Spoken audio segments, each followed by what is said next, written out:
I never imagined the day I'd discover my husband's biggest secret would begin with a red envelope. It was shiny, elegant, and had my name and Ryan's printed in gold.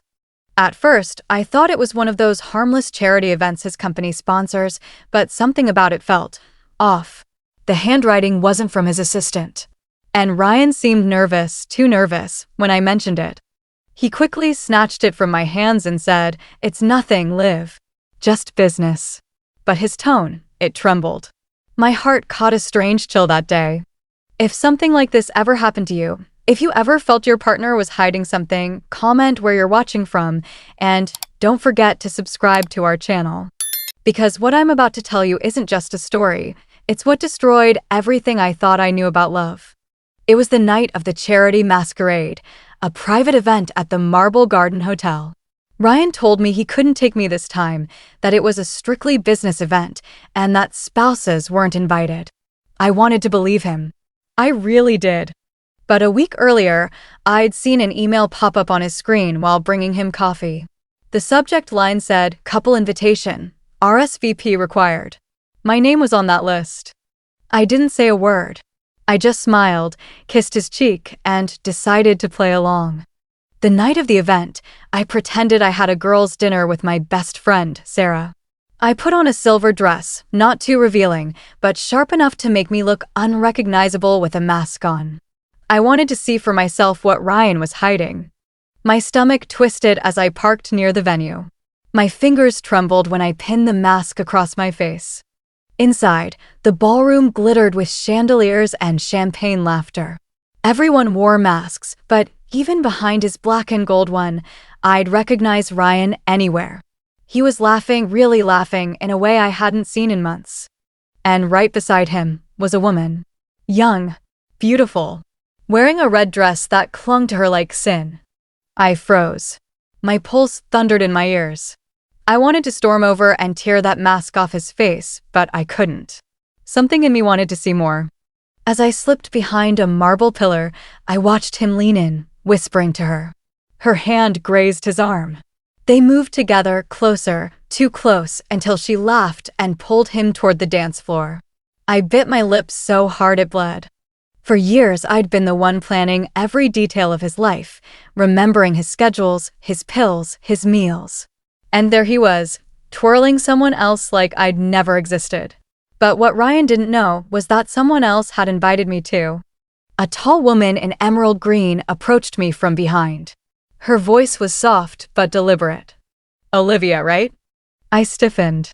"Do I know you?" She smiled faintly under her mask. "Not yet, but you will. Let's just say, I've been waiting for this night as long as you have." Before I could ask anything, she slipped a small flash drive into my clutch. "You'll know when to use it," she said, and vanished into the crowd. My head spun. Who is she? How did she know my name? But I didn't have time to think, because just then, Ryan and the red dress woman moved to the center of the floor. The lights dimmed. A spotlight hit them. The host announced, "Our final performance, a surprise from one of our very own." Music started slow, haunting. I'd never seen Ryan dance like that. He held her like she was his whole world. And when the song ended, she kissed him. Not on the cheek, on the lips. My heart cracked in two. The crowd cheered, clapping like it was part of the act. But I knew it wasn't. It was real. I turned and ran toward the restroom, tears threatening to ruin my mascara. My reflection in the mirror didn't even look like me, just some woman who'd been stupid enough to believe her husband still loved her. But then I remembered the flash drive. Hands shaking, I pulled out my phone and plugged it in with an adapter. It took a moment, then a video file popped up. The title read, "You Deserve to Know the Truth." And as it played, my world shattered. It was a recording Ryan and the same woman arguing in his office. Only this time, it wasn't romantic. It was business. She was threatening him. "If you don't give me what you promised, I'll expose you," she hissed. Ryan grabbed her wrist. "You wouldn't dare." "Oh, I would," she smirked. "Especially now that your wife's invited tonight." Invited tonight. My hands went cold. She knew I was coming before I even did. I didn't understand what was happening, who had set this up. Why was she warning me and blackmailing him at the same time? But before I could piece it together, the ballroom doors burst open. People screamed. The same woman in red stood on the stage, microphone in hand. "Everyone," she said, her voice trembling but loud enough to silence the crowd, "you deserve to know the kind of man Ryan Evans really is." Ryan's face turned white. I watched in horror as the projector flickered on behind her and the same video started playing for everyone to see. The guests gasped. Whispers turned to chaos. Ryan tried to rush the stage, but two security guards blocked him. The woman dropped the mic, her mask falling to the floor, revealing her face. It was Sarah, my best friend. The room tilted. My vision blurred. I don't even remember walking out, only the sound of people shouting, cameras flashing, Ryan yelling my name somewhere behind me. Outside, the cold night hit me like a slap. I staggered to my car, clutching my chest, and for a moment, I couldn't breathe. The betrayal, the humiliation, the twisted layers of secrets, it was too much. I drove home in silence. Every mile felt like a lifetime. And when I got there, I saw Ryan's phone buzzing on the counter. He must have left it earlier. I picked it up. One message blinked on the screen. From unknown. Hope she enjoyed the show. Now it's your turn. I froze. Whoever this was, it wasn't over. And that's when I realized the real game had just begun. I couldn't sleep that night. The words on Ryan's phone replayed in my mind like a haunting echo. Hope she enjoyed the show. Now it's your turn. What did that mean? Who sent it? And what kind of turn was waiting for him? When Ryan finally came home, it was past 3 a.m. His face was pale, tie loosened, eyes wide like he'd seen a ghost. He didn't even look at me, just poured himself a drink, hands trembling so hard the ice rattled in the glass. "Olivia," he finally said, voice hollow, "you have to believe me. I can explain." I stood there in silence. For once, I didn't interrupt. I wanted to hear every lie he could come up with. He ran a hand through his hair. It wasn't what it looked like. "She's Sarah, she was blackmailing me." "About what?" I whispered. His lips parted, but no words came. That silence told me everything. "Ryan," I said, stepping closer, "what did you do?" He broke down, sinking onto the couch. "I made a mistake. Years ago, before we were married, I worked on a deal for a charity foundation. It wasn't clean. Sarah's brother was part of it. She found out and has been threatening me ever since." I stared at him, feeling my stomach twist. So all this, her showing up tonight, the kiss, the video, it was her revenge? He nodded slowly. Yes, she wanted to destroy me publicly. I wanted to believe him. I really did. But something still didn't fit. If Sarah only wanted to expose him, why send me that flash drive? Why tell me I'd know when to use it? Then it hit me. Maybe she wasn't the one behind that message at all. The next morning, I woke to find Ryan gone. His phone was missing too. But there was a letter on the kitchen counter. My heart sank as I unfolded it. "Liv, if anything happens to me, don't believe what they tell you. Trust no one, not even the people you think are on your side. There's more to this than you know. R." I sat at the table for what felt like hours, staring at that note, trying to decide whether to call him, or the police, or anyone. But before I could, my doorbell rang. When I opened it, two men in suits stood there, flashing badges. "Mrs. Evans? We're from the FBI. We need to ask you a few questions about your husband." My blood ran cold. "The FBI? What's going on?" They exchanged a look. "Your husband is currently under investigation for corporate fraud, money laundering, and identity manipulation. We believe he may have fled the city early this morning." I shook my head. "No, that can't be right. He was framed." One of the agents held up a tablet. On it was a still image surveillance footage from last night's hotel. Ryan, walking hand in hand with Sarah, carrying a briefcase. Timestamped 12:45 a.m. "Framed," the agent said quietly. "Mrs. Evans, your husband wasn't the victim. He was the mastermind." Everything around me blurred. The air felt thick. I couldn't breathe. They left after asking a dozen questions I barely heard. As soon as the door closed, I collapsed to the floor, tears pouring down my face. The man I loved, the man I defended, wasn't just a cheater. He was a criminal. But then, why the message? Why warn me? That night, as rain hammered against the windows, I decided to open Ryan's office safe. He always thought I didn't know the code. But I did. Our wedding date. Inside were stacks of papers, cash, and a black notebook. On the cover, one word was written in messy handwriting: truth. I flipped it open and my heart nearly stopped. Inside were photos of Sarah, but not recent ones. They were years old, college photos, family gatherings, even her high school graduation. And in almost every photo, Ryan was there too, smiling, arm around her. I whispered to the empty room, "You knew her, before me." And on the last page, taped to the corner, was a birth certificate. My hands trembled as I read the name. Father, Ryan Evans. Mother, Clara Davis. Sarah's mother. My mind exploded. Sarah wasn't his mistress. She was his daughter. The world tilted. My knees gave out. I gripped the table just to stay upright. The red dress, the kiss, the video, it all twisted together in my head. She wasn't trying to seduce him.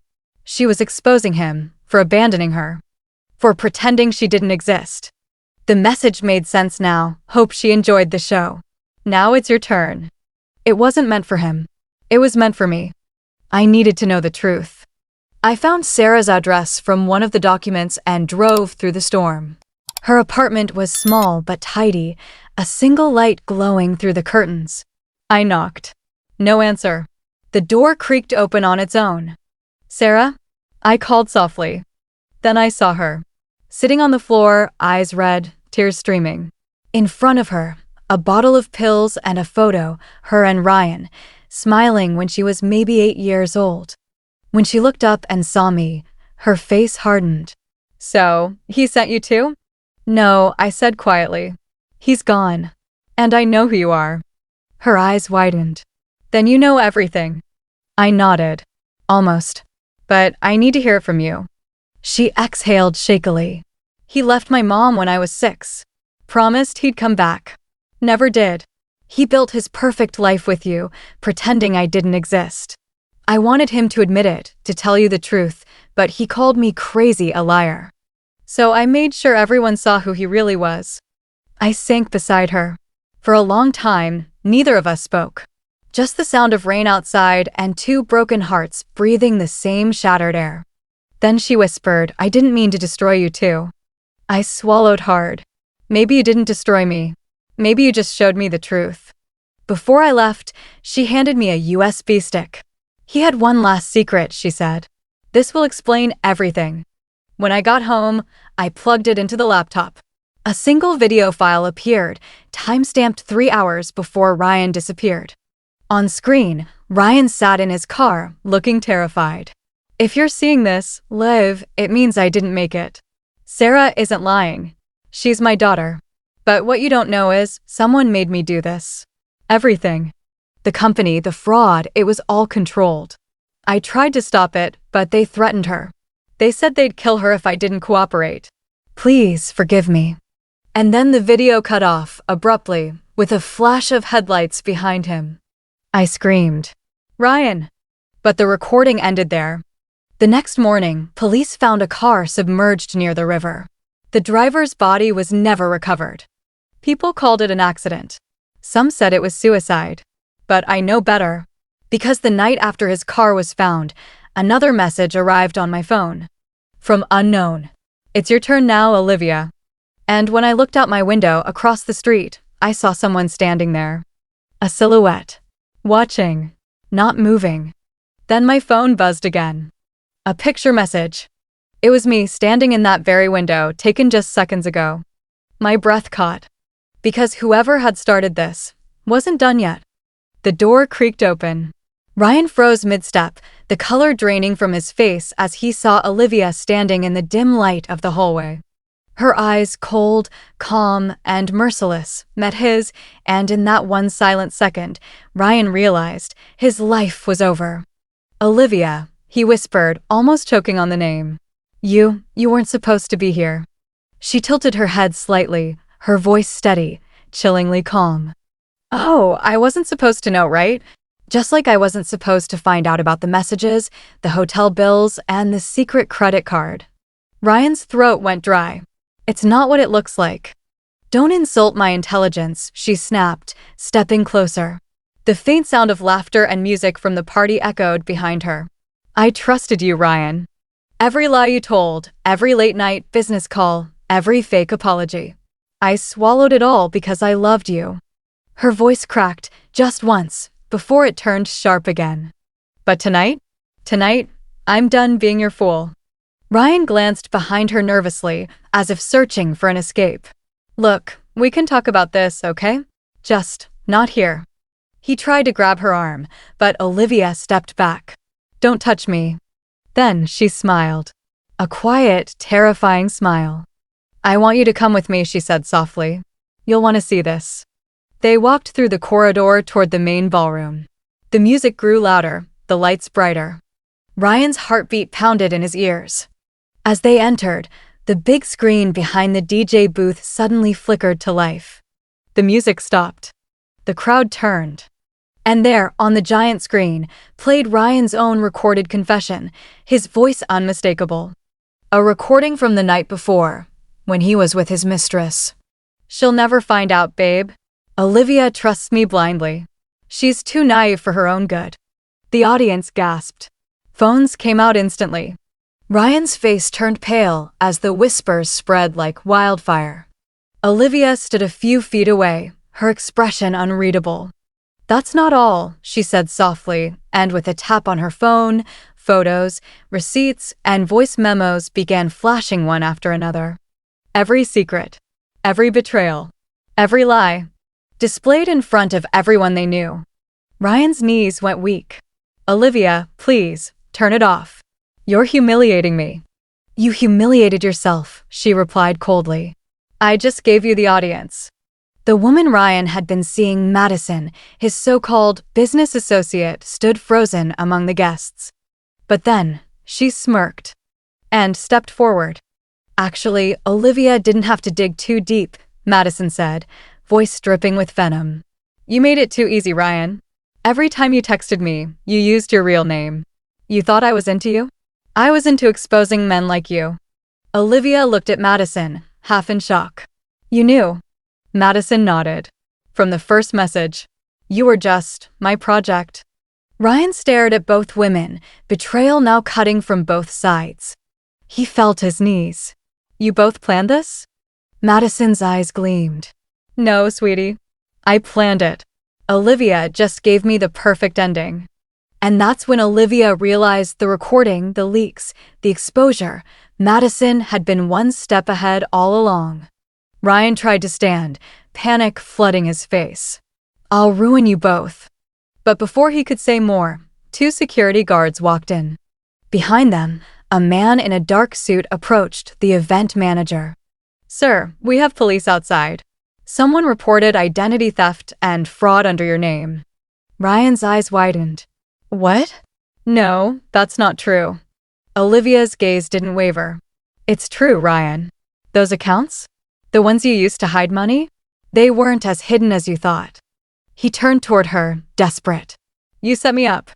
No, she said quietly. You did that yourself. I just let the truth come out. As the officers cuffed him, the crowd parted. Phones were still recording. Ryan's once perfect image, the successful husband, the charming businessman, crumbled before everyone's eyes. When the police car drove away, Olivia stood outside the mansion, the night breeze brushing her hair. Madison walked up beside her, sipping her drink. You really went through with it, Madison said, half impressed, half amused. Olivia didn't respond at first. Her hands were trembling, though her face stayed composed. I didn't plan to destroy him like that, she said softly. Just wanted the truth to come out. Madison shrugged. Truth is a funny thing. Once it's out, it burns everything in its way. Olivia turned to her, eyes narrowing slightly. You enjoyed it, didn't you? Madison smirked. Maybe, but don't act like you didn't. They stood in silence for a long moment. Then Olivia handed Madison the phone, the one that held all the evidence. "Delete everything," Olivia said. "It's over now." Madison looked at the phone, then back at her. "You sure? You could go viral with this." "I don't need viral," Olivia replied. "I just needed peace." Later that night, Olivia returned home. The house was quiet, almost too quiet. She sat on the couch, staring at the faint reflection of herself in the window. Her phone buzzed once, a message from an unknown number. "It's not over." No name, no number. But the chill that ran through her body told her exactly who it was. She turned off the phone, her breathing steady, then whispered to herself, "I'm not afraid anymore." She stared at the phone's blank screen for minutes before setting it down. Outside, the city was asleep, but her heart wasn't. A cold realization crept into her chest. Someone still had access to everything. She had deleted all the files, destroyed the SIM card, even reset her phone. Then, who sent that message? Olivia exhaled slowly and whispered, "Madison." The next morning, she drove across town to Madison's apartment. The door was slightly open, unlocked. Inside, the place was spotless, too spotless. No clothes, no photos, no laptop, nothing. Just one thing on the counter, a black envelope with her name written in gold ink. She picked it up carefully and opened it. Inside was a note. "You thought you used me, but I used you first. Don't look for me, Olivia. You wanted revenge. I gave you something bigger, freedom." Olivia's hands trembled. "Freedom," she muttered. Under the note was a USB drive. Her pulse quickened as she plugged it into her car's dashboard screen. The video started playing, surveillance footage from the party. It showed Madison setting up the screen, connecting a hidden device. But there was someone else with her, Ryan's business partner, Daniel. Olivia gasped. Daniel? He was the one who had given Ryan the fake contract that led him to the party. He was the one who had first told Olivia about Madison. He had orchestrated everything, not for Olivia, not for Madison, but for himself. In the next clip, Madison spoke directly to the camera. "If you're watching this, Olivia, then Ryan's gone. You're safe now." But the truth is, none of this was random. Daniel wanted Ryan out of the company. "He used me to lure him, used you to expose him. I played along because I wanted to hurt him too. But I won't let Daniel win either. This file has everything he did, send it to the police." Olivia sat frozen. Everything she thought she controlled had been a game played above her head. Her phone buzzed again. This time, another text popped up. "You shouldn't have watched that." She looked up. The reflection in her car mirror showed a man in a black suit standing behind her car. "Daniel." He tapped on the window, smiling coldly. "Quite a show last night, huh?" Olivia's heart raced. "You used me." Daniel shrugged. "Everyone uses someone, Olivia. Ryan used you. Madison used me. I just made sure I was the last one standing." He reached inside his coat, pulling out a flash drive identical to hers. "This one has your voice messages, your threats, your recordings. If this goes public, everyone will think you planned the whole setup for fame." Olivia clenched her fists. "You won't do that." "Oh, I will," Daniel smirked. "Unless you hand me Madison's drive." For a moment, silence. Then Olivia took a slow breath and smiled faintly. "You really think you're the only one who planned something?" Daniel frowned. "What are you talking about?" Olivia's car dashboard beeped. She pressed one button. The speakers came alive and Daniel's own voice filled the air. "If Ryan's gone, the company's mine. Madison's just a tool, Olivia's the bait." Daniel's smirk vanished. He looked up to see two black SUVs pulling up behind them, police cars. Olivia's eyes met his in the mirror. "I sent the USB 10 minutes before I came here," she said calmly. "You should have texted earlier." Officers surrounded the car, pulling Daniel away as he yelled, "You'll regret this, Olivia. This isn't over." But for once, she knew it was. Hours later, Olivia stood by the ocean, the wind whipping through her hair. She held Madison's note again, reading the last line. "Revenge never ends until someone chooses peace." She dropped the paper into the water, watching it dissolve into waves. Her phone buzzed once more, this time from an unknown number. A simple text. "You did good, Olivia." She didn't know if it was Madison or just fate itself. But she smiled, closed her phone, and whispered,